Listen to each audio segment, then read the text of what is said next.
First, apply force to lift the wheel cover. Then, remove the 2 screws securing the wheels.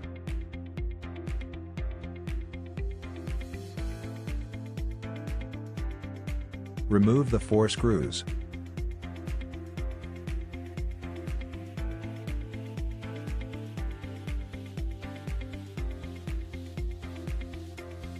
Take out the bottom shell decorative cover plate. Prepare the new charging plug and a suitable sized rod.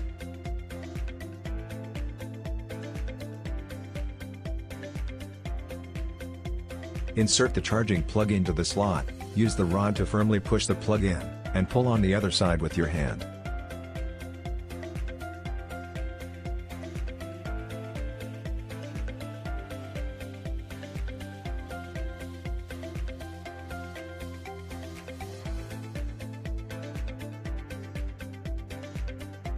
Install 4 screws.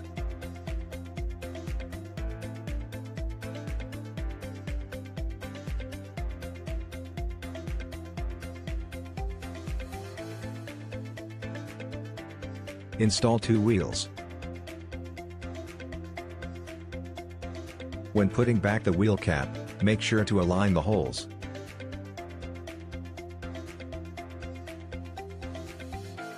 Install 2 screws. Forcefully snap on the wheel cover plate.